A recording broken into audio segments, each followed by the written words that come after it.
Dallas. But first tonight, controversy and anger in southern Arizona after an off-duty Tucson police officer shot a knife-wielding man in the back 9 times, killing him while he was on a motorized scooter. The city has now started the process of firing that officer, and the mayor called his actions indefensible and unconscionable.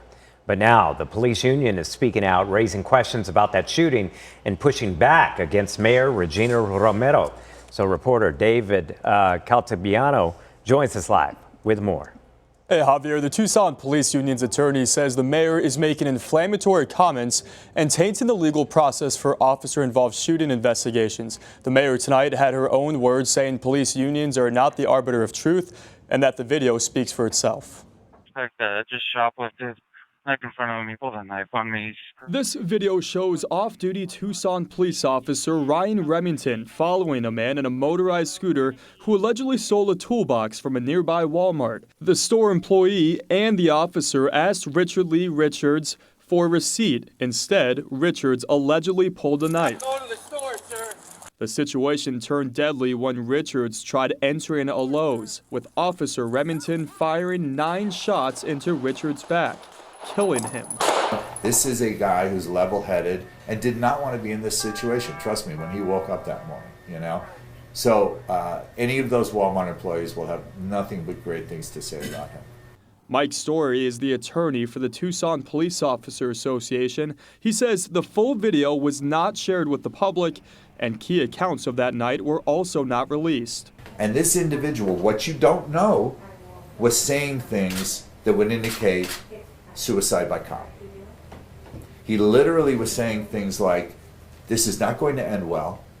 You people have taken everything from me in my life, and the only way you're going to get this gun, this knife out of my hands is to shoot me. Those are the statements that were not shared with you. Jesse Torres is a retired law enforcement officer who has testified as an expert witness on policy and procedure.